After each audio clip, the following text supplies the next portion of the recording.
आप सबका हार्दिक हार्दिक अभिनंदन है हमारे इस नए वीडियो में। साथ ही साथ हमारे इस चैनल पर जिसका नाम है रे कोचिंग सेंटर। आज हम लोग सुभान खां, जो कि राम वृक्ष बेनीपुरी जी द्वारा इसकी रचना किया गया है, इस पाठ से संबंधित प्रश्नों के उत्तर को आज हम लोग देखेंगे। तो चलिए शुरुआत करते हैं बिन देर किए। अगर इस चैनल पर अगर आप फर्स्ट टाइम आए हैं तो चैनल को सब्सक्राइब कर लीजिए, साथ ही साथ बेल आइकन के बटन को भी प्रेस कर लीजिए ताकि एग्जाम से जुड़ा हुआ कोई भी नोटिफिकेशन आप तक सबसे पहले पहुंच सके। साथ ही साथ आपकी कक्षा से संबंधित जो भी विषय हैं उनका वीडियो इस चैनल पर प्रोवाइड किया जाता है और उसकी जानकारी आप तक सबसे पहले पहुंचे, इसके लिए चैनल को सब्सक्राइब कीजिए। वस्तुनिष्ठ प्रश्न के अंतर्गत पहला जो प्रश्न है आपके समझ ये रहा, लेखक सुभान दादा से कौन सी सौगात लाने के लिए कहता है? तो छुहारे, जियायत,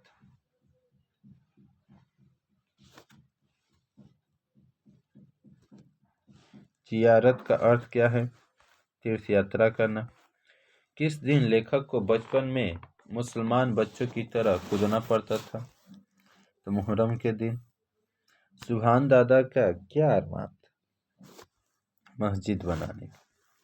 लघुत्तरीय प्रश्न, सुभान दादा मतलब सुभान खां का घर किसका अखाड़ा था? सुभान खां का घर जो था बच्चों का अखाड़ा था। पोते पोतियां, नाती नातियों की भरमार उनके घर में थी। मजदूरी करने के विषय में उनकी क्या राय थी? उनकी राय यही थी कि काम करते समय अल्लाह को ना भूलना और अल्लाह से फुर्सत पाकर भी अपने काम में जुट जाना चाहिए।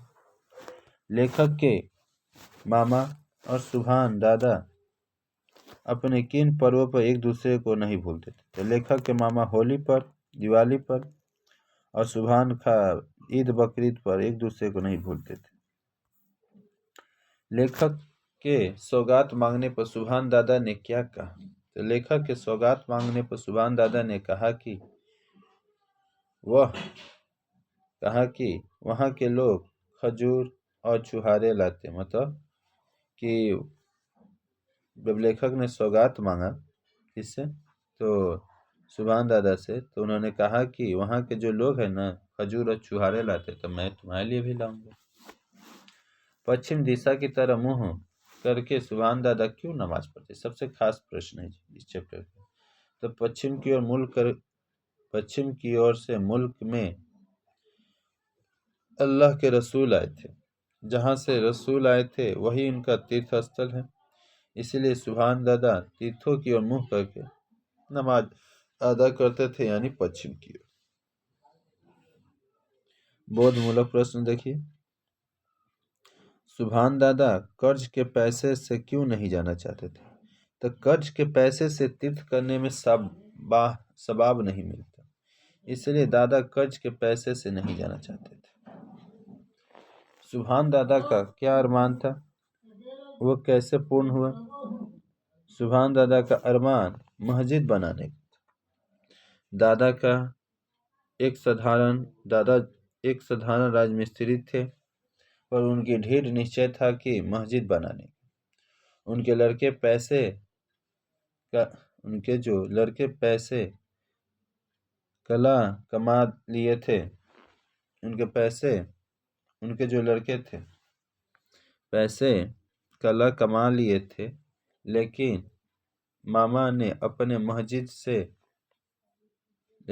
लेखक के मामा ने अपने मस्जिद बगीचे से मस्जिद की सारी लकड़ी दी। दादा ने अपनी जिंदगी भर की सारी कमाई लगा दी, सारे नक्शे उन्होंने ही खींचे थे। उनकी निगरानी में मस्जिद बनकर तैयार हो गई। इस पाठ की किन घटनाओं से सांप्रदायिक एकता का पता चलता है? लेखक का बचपन में सुभान खां के साथ जो स्नेहपूर्ण व्यवहार बातें होती थी, उससे सांप्रदायिक एकता स्पष्ट होती है। ईद बकरीद के दिन सुभान खां लेखक को नहीं भूलते। वहीं होली और दिवाली के दिन सुभा खां को नानी पुए, खीर और गोश्त परोसकर खिलाती थी। लेखक अपने हाथों से अबीर लेकर उनके दाढ़ी में मलता था।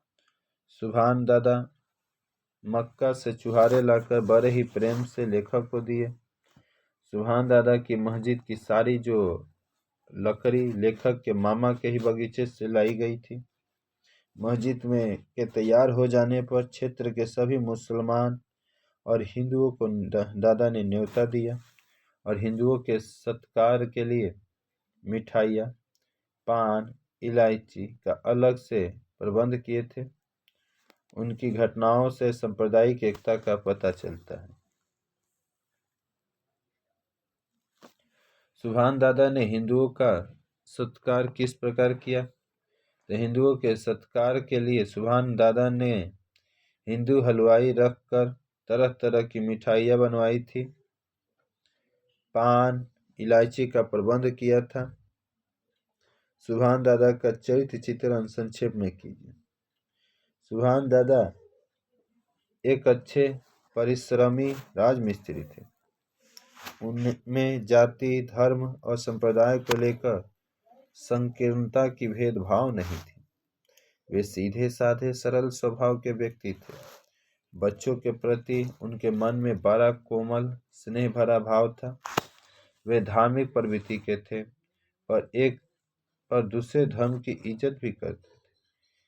हिंदुओं का भी सत्कार करते थे। ईमानदारी के कारण झगड़ों की पंचायत में उन्हें पंच निश्चित किया जाता था। आइए व्याख्या मूलक देखते हैं। सुभान दादा यानी सुभान खां कहानी से हमें क्या शिक्षा मिलती है? तो प्रस्तुत कहानी से हमें राष्ट्रीय एकता की शिक्षा मिलती है कि राष्ट्र में एकता बनाकर रखना। और इस कहानी में लेखक ने हिंदू और मुस्लिम एकता पर बल दिया है। कहानी के जो प्रमुख पात्र हैं, सुभान खां के जीवन व्यवहार अनुपम चरित्र को स्पष्ट किया गया कि मानवता का स्थान सर्वोपरि है। सुभान खां धार्मिक प्रवृत्ति के परिश्रमी व्यक्ति थे। वे उदार उपकारी थे। धार्मिक सांप्रदायिक संकीर्णता की भावना उनमें बिल्कुल नहीं था। सुभान खां मुसलमान थे और वे हिंदू लेखक पर अत्यधिक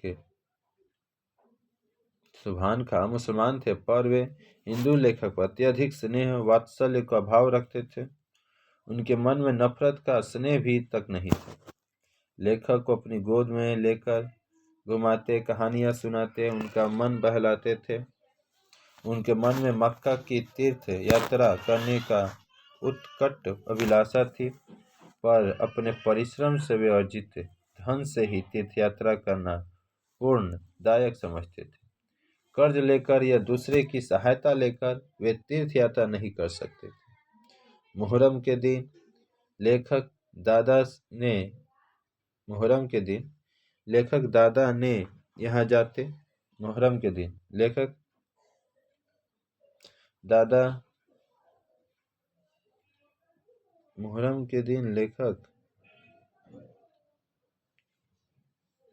के यहाँ जाते,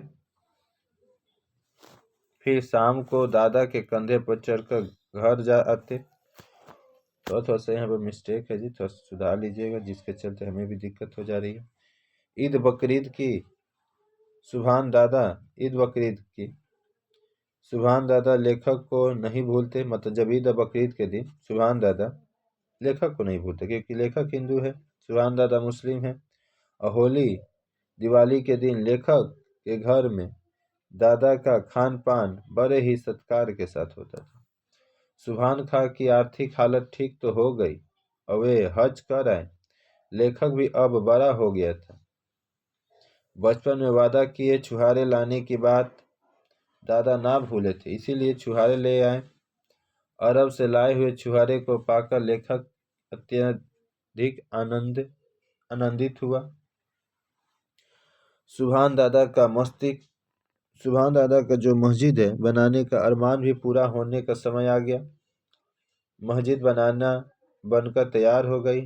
लेखक के मामा जी के बगीचे से ही काम आने वाली लकड़ी मुफ्त में लाई गई।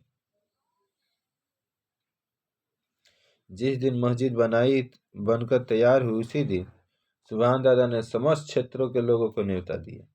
हिंदू मुसलमान दोनों ही उस उत्सव में प्रसन्न चित्त से आए। मुसलमानों ने मस्जिद में नमाज पढ़ी। हिंदुओं ने के सत्कार के लिए सुभान दादा ने हिंदू हलवाई रखकर तरह तरह की मिठाई बनवाई। पान इलायची का भी प्रबंध किया था। मस्जिद को उद्घाटन के दिन सुभान दादा की मेहमानदारी लोग कभी नहीं भूले। और इस प्रकार सुभान खां के चरित्र कार्य और व्यवहार से यह स्पष्ट हो जाता है कि सांप्रदायिक संकीर्णता, भेदभाव, धर्म के लेकर समाज में नफरत पैदा करना तुच्छ स्वार्थी लोगों की चेष्टा होती है। सुभान दादा जैसे लोग ही अपनी सद्भावना से प्रेम, सामंजस्य और एकता का भाव पैदा कर समाज की कल्याण की बातें करते हैं। चलिए भाषा बोध में देखते हैं। निम्नलिखित शब्दों का संधि विच्छेद कर संधि का नाम बताना है आपको। संसार तत्सम प्लस सार व्यंजन संधि, जिस पे भी हलंत का साइन लगे वो व्यंजन हो जाता है जी। पवित्र पो प्लस इत्र स्वर संधि। शिष्टाचार शिष्ट प्लस आचार स्वर संधि। अनंदातिरेक आनंद प्लस अतिरेक यह स्वर संधि। सजनता सत प्लस जनता व्यंजन संधि। सत्कार सत प्लस कार व्यंजन संधि।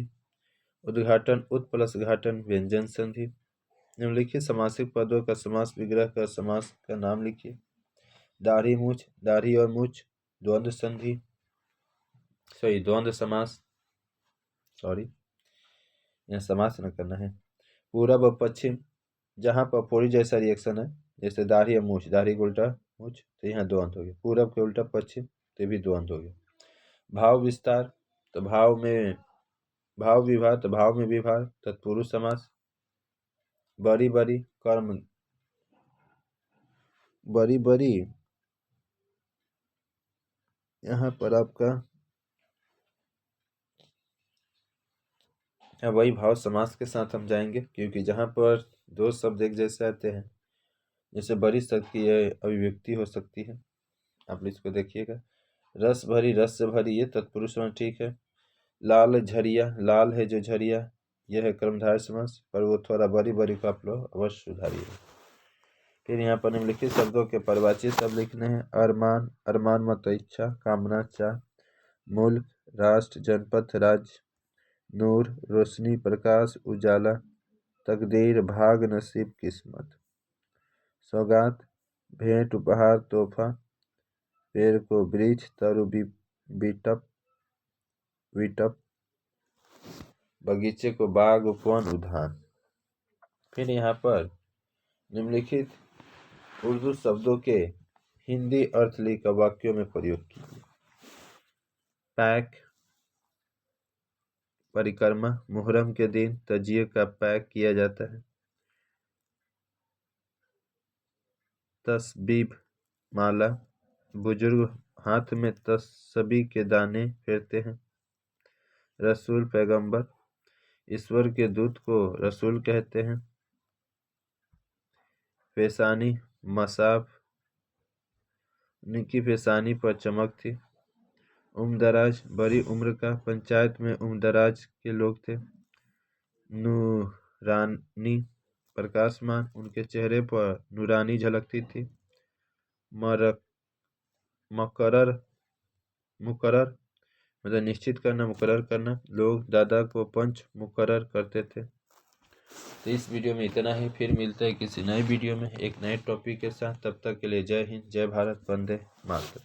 अगर ये वीडियो अच्छा लगा तो लाइक कीजिएगा, और चैनल पर फर्स्ट टाइम है तो सब्सक्राइब कीजिएगा। साथ ही साथ बगल में जो बेल आइकन का बटन है उसको प्रेस कर दीजिएगा, ताकि चैनल पर जो भी कुछ एग्जाम से संबंधित तथा आपके कक्षा से संबंधित वीडियो अपलोड किया जाता है उसकी जानकारी आप तक सबसे पहले पहुंच सके। साथ ही साथ इस वीडियो को देखने के लिए बहुत बहुत धन्यवाद।